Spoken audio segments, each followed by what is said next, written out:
Makiria ma aikari 15,000 a mwena wa Mbooni ya irathiro kaunti-inĩ ya Makueni nĩ merĩgĩrĩirwo kwamũkĩra motungata magacĩrithie ma ũrigitani thutha wa thirikari ya kaunti ĩkĩnyitanĩra na kambuni ya Safaricom kũhingũra rũhonge rwa atumia arĩa mohete nda.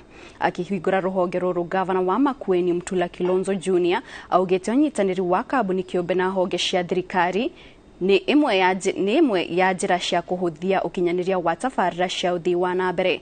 Kambuni ya Safaricom kũhĩtũkĩra M-Pesa Foundation ĩrarutire mũigana wa ciringi mirioni 27 cia ũkinyanĩria waki wa tabarĩra ĩno, nayo thirikari ya kaunti ĩrongerera ciringi mirioni 4.8.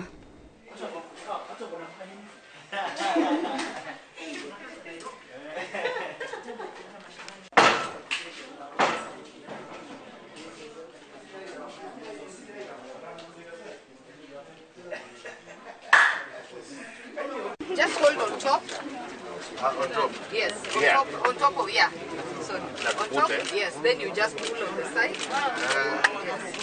Mama akiwa mjamzito akija kujifungua anaenda mahali pasafi, kuna choo safi, anaoga mahali pazuri, analala kitanda mzuri. Ile imebakia hapa tu ni kuwekea TV wakuwe wanaangalia soap opera za Mexico. Hiyo tu imebakia.